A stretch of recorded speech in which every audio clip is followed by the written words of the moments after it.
আল্লাহর নামে শপথ করে বলি, যদি আরেকবার এই দেশে আওয়ামী লীগ আসতে পারে, কেউ ঘরে ঘুমাতে পারবেন না।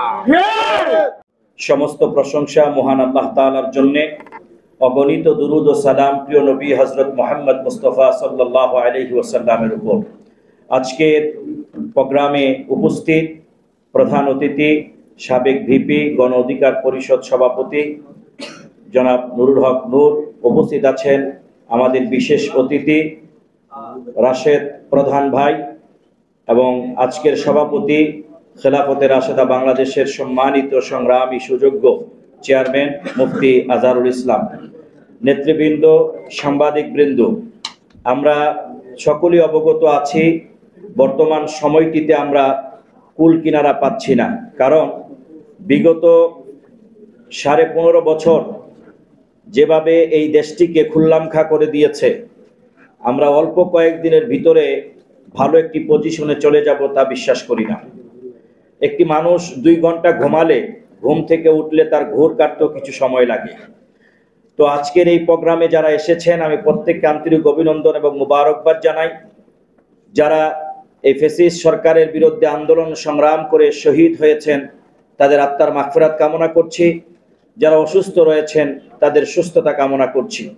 সাথে সাথে আমি স্মরণ করছি বাংলাদেশের ভাগ্য আকাশে যে একটি সূর্য ইসলামী মূল্যবোধে বিশ্বাসী মানুষদেরকে ঐক্যবদ্ধ করার ক্ষেত্রে আজীবন সংগ্রাম করে গেছেন, আমার শায়েখ ও মুর্শিদ, যিনি আমার রাহবার মুফতি ফজলুল হক আমিনী রহমতুল্লাহ আলাইকে স্মরণ করছি, দোয়া করছি আল্লাহ রাব্বুল আলামিন যেন তার কবরকে জান্নাতের বাগান করে দেন।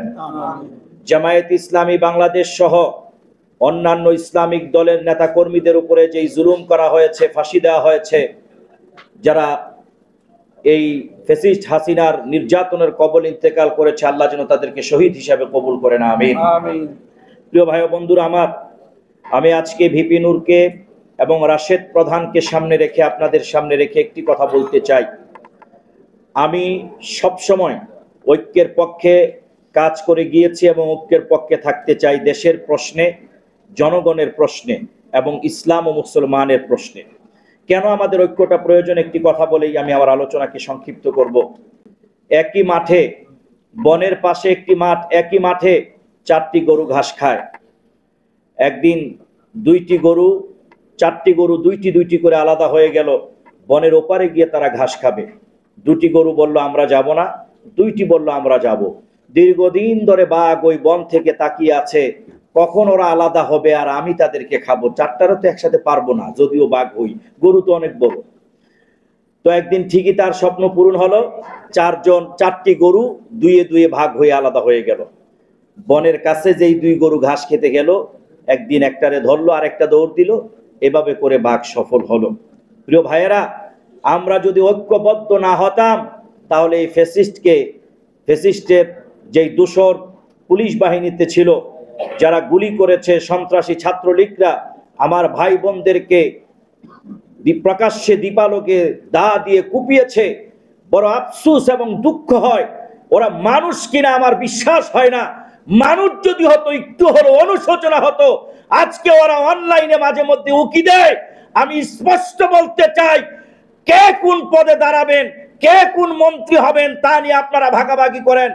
আল্লাহর নামে শপথ করে বলি, যদি আরেকবার এই দেশে আওয়ামী লীগ আসতে পারে, কেউ ঘরে ঘুমাতে পারবেন না। এজন্য ক্ষমতা ভাগাভাগি বাদ দেন, ঐক্যবদ্ধ হন আর আল্লাহর কাছে শুকরিয়া আদায় করেন। আগে তো ঘর থেকে বের হইতে পারতেন না, ফেসবুকে লিখতে পারতেন না, অমুক ভাই ফোন দা কইতো তাড়াতাড়ি কাট, নাইলে তরবি করে মামলা। আমার ছোট ভাই মুফতি ইলিয়াসুর রহমান আরাবী সত্যের পক্ষে লেখার কারণে তাকে 9 মাসের উপরে কারাগারে রেখেছে, আজও সেই মামলা বয়ে বেড়াচ্ছে। এভাবে কিন্তু আমাদের উপর আসতে পারে। এই জন্য আমি বলছি, শুকরিয়া আদায় করেন, খাওয়ার জন্য অস্থির হয়ে যায় না, শুকরিয়া আদায় করেন। যদি অতি তাড়াতাড়ি খেতে চান, পানি এত সহজ জিনিস, গলাতে আটকাই গেলে কিন্তু মারা যায়, পরিস্থিতি কিন্তু ভয়াবহ হয়ে যাবে। এজন্য ঐক্যবদ্ধ হওয়া দরকার। আমরা ঐক্যবদ্ধ হয়ে রাজপথে কাজ করতে চাই। আপনারা থাকবেন তো ইনশাআল্লাহ?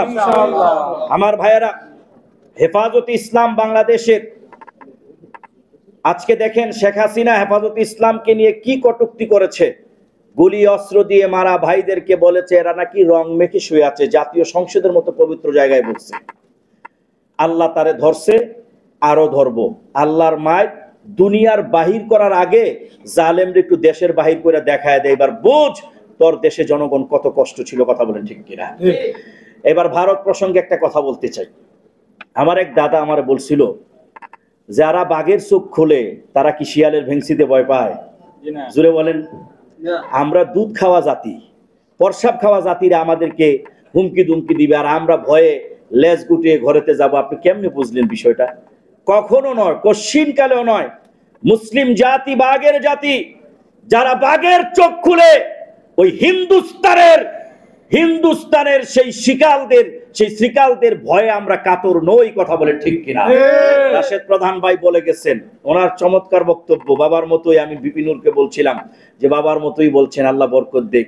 আমরা খেলাফতে রাশেদা বাংলাদেশ, আমরা চাচ্ছি এদেশে ন্যায় এবং ইনসাফকে প্রতিষ্ঠিত করতে সকল ধর্মের মানুষ, কেউ যদি বৌদ্ধ খ্রিস্টান যদি একজন হচ্ছে বাংলাদেশের অধিবাসী হয়, বাংলাদেশের ভূখণ্ডে বসবাস করে, সমস্ত মুসলমানের ধর্মকর্মের অধিকার যেমন রয়েছে তারও ধর্মকর্মের সমান অধিকার রয়েছে।